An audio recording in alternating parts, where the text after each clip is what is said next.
अस्सलाम वालेकुम dear learners. अब हम टास्क नंबर 2 की तरफ जाते हैं, जो थोड़ा सा ट्रिकी है, लेकिन यह है कि हम इसको कोशिश करते हैं कि हम सॉल्व करें। इमरजेंसी प्रोसीजर्स के हवाले से है, जिसमें वो सबसे पहले पार्ट ए में कहते हैं कि पॉजिटिव पॉइंट्स बताएं फायर सेफ्टी अरेंजमेंट्स के कार शोरूम के लिए। अब इसमें यह है कि आपके जो पॉजिटिव पॉइंट्स हैं वो वही आएंगे जो हमने बुक में पढ़े हैं या हमने और सोर्सेज से या अपने रिसर्च में पढ़े हैं, जो आम हम पढ़ते हैं। लेकिन अगर हम कार शोरूम को भी सोचते हैं तो तब भी हमें वो मिल जाते हैं। तो पार्ट नंबर ए में जो पॉजिटिव पॉइंट्स हमारे आएंगे कार शोरूम के लिए, अगर हम फायर सेफ्टी अरेंजमेंट्स करेंगे तो हमें ये पता चल सकेगा कि कार शोरूम में इमरजेंसी लाइट्स कहाँ लोकेटेड होनी चाहिए, फायर एक्सटिंग्विशर्स कितने होने चाहिए और कहाँ कहाँ पर लोकेटेड होने चाहिए और किस टाइप्स के होने चाहिए, फायर स्प्रिंकलर्स जो हैं वो कहाँ पर लोकेटेड होने चाहिए, इसके अलावा फायर डोर्स किस लोकेशन पर और कितनी नंबर में लोकेटेड होने चाहिए। ये शोरूम की मैं बात कर रही हूँ। इसके अलावा जो फायर ये जो शोरूम है, एज हमने इस चैप्टर जब हम सिनेरियो पढ़ा तो सिनेरियो में उन्होंने एक और चीज़ बताई हुई थी कि जो लॉ की रिक्वायरमेंट है, लॉ की ऑब्लिगेशन फुलफिल करने के लिए भी शोरूम की फायर सेफ्टी अरेंजमेंट्स होनी चाहिए। ये भी एक प्लस पॉइंट है, पॉजिटिव पॉइंट हो जाता है कि हम लॉ की रिक्वायरमेंट्स को फुलफिल कर सकते हैं। हम अपने शोरूम के स्टैंडर्ड्स को क्रॉस चेक कर सकते हैं कि हम कहाँ स्टैंड करते हैं, हमें कहाँ कहाँ पे हमारी रिसोर्सेज रिक्वायर्ड है, कहाँ कहाँ पर हमारी कमियां हैं, कौन कौन सी चीज़ें कम हैं। और फिर उसी से हम जो है लर्न भी कर सकते हैं कि हमारे फ्यूचर कंसिडरेशंस हमें क्या करनी चाहिए, या फ्यूचर अरेंजमेंट्स क्या करनी चाहिए, या फ्यूचर रिस्क असेसमेंट्स क्या करनी चाहिए। इसके अलावा पॉजिटिव पॉइंट में ये भी आ जाता है फायर सेफ्टी के लिए कि अगर कोई खुदा ना खास्ता अरेंजमेंट्स वगैरह हमारी इन प्लेस होती हैं तो हम फ्यूचर में इंश्योरेंस कंपनीज के साथ अगर कोई क्लेम करना हो तो हम उन कंप्लेंट्स को ईजिली फॉलो अप कर सकते हैं। फिर इसमें हमने बताया हुआ कि हम फायर अरेंजमेंट्स करके हम पीपल को प्रोटेक्ट कर सकते हैं, यानी लाइफ्स को प्रोटेक्ट कर सकते हैं। पोटेंशियल इंजरीज हो जाए तो उनको हम सेफ गार्ड कर सकते हैं ऑन टाइम, अगर हमारी फायर सेफ्टी की अरेंजमेंट्स होगी। फायर सेफ्टी की अरेंजमेंट्स होंगी तो फायर सेफ्टी मार्शल्स भी होंगे, फर्स्ट एडर्स भी होंगे, वो अरेंजमेंट्स होंगे हमारे पास। और इसके अलावा फायर सेफ्टी अरेंजमेंट से हमें ये पता चल जाएगा कि हमारे वर्क प्लेस पे कौन कौन से हैजर्ड्स मौजूद हैं। जैसे कि यहाँ पर जो हैजर्ड हमें सामने नज़र आता है वो मूवमेंट ऑफ व्हीकल्स का है, स्लिप एंड ट्रिप का है, और इसके अलावा जो है आग जलने का है, और बहुत सारे हैजर्ड्स भी हमें फायर सेफ्टी अरेंजमेंट्स करते वक्त पता चल सकते हैं। फिर इसके अलावा फायर सेफ्टी अरेंजमेंट करते वक्त हमने जो मटेरियल्स हैं जो शोरूम्स में मौजूद होते हैं, कौन सा मटेरियल हमने किस तरह से स्टोरेज करना है ताकि कोई हादसा रोनुमा ना हो सकते, फायर ना लग जाए, इससे हमें ये भी बेनिफिट हो जाएगा। तो इस तरह से मैंने आपको ये 7-8 पॉइंट्स जो बताए हैं, 5 नंबर का सवाल है, 7-8 पॉइंट्स बताए हैं। बहुत सारे और प्लस पॉइंट्स आपको फायर अरेंजमेंट्स के पॉजिटिव सिनेरियो के लिए मिल जाएंगे। Part A task 2। I hope कि आपको ये समझ आ गया होगा। अब हम पार्ट बी की तरफ आते हैं। टास्क 2 में वो कहते हैं कि what are the negative points about the fire safety arrangements at the car showroom. अब ये basically it's a very tricky question. Obviously arrangements करना, पहले से ही एहतियाती तदाबीरें लेना कोई नेगेटिव बात तो होती नहीं है। बेसिकली वो इसमें ये पूछना चाह रहे हैं कि हम फायर सेफ्टी अरेंजमेंट्स तो बनाते हैं, लेकिन इसके बावजूद कौन सी लिमिटेशंस बीच में आ सकती हैं जिसकी वजह से फायर सेफ्टी के अरेंजमेंट्स जो हैं वो हम पूरी तरीके से अदा ना कर सकें। तो मैंने कुछ पॉइंट्स रेज किए हैं।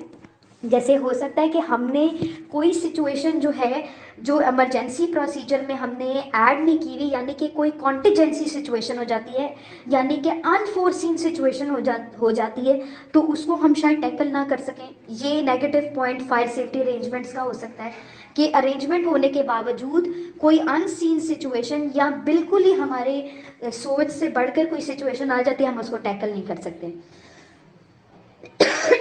हो सकता है कि हमने अपने वर्क प्लेस पे जो फायर अलार्म्स या स्मोक डिटेक्टर्स लगाए हों वो प्रॉपरली वर्किंग कंडीशन में ना हो, या उनकी इंस्पेक्शंस ना हुई हो, जिसकी वजह से वो जब आग लगे तो वो उस वक्त वर्क ना करें और हमें पता ना चले।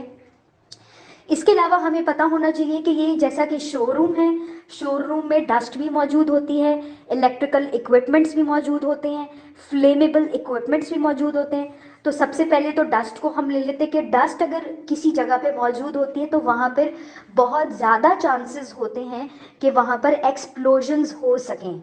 इसके अलावा इलेक्ट्रिकल इक्विपमेंट्स होते हैं या ऐसे मटेरियल्स होते हैं जो कि फ्लेमेबल होते हैं, तो वो फायर जनरेट कर देते हैं।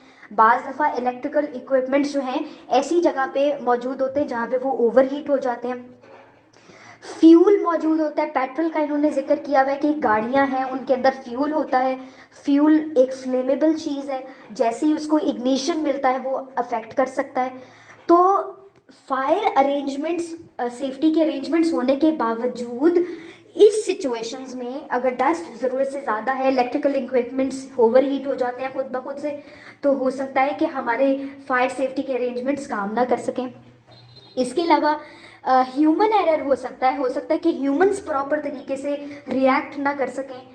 फिर फायर सेफ्टी के अरेंजमेंट्स का ये नेगेटिव रिजल्ट ये भी निकल सकता है कि अगर आपने पहले से ड्रिल्स नहीं की हुई या पहले से प्रैक्टिस नहीं की हुई तो उसके एक बहुत ज़्यादा जो है डिवास्टेटिंग रिजल्ट्स निकल सकते हैं।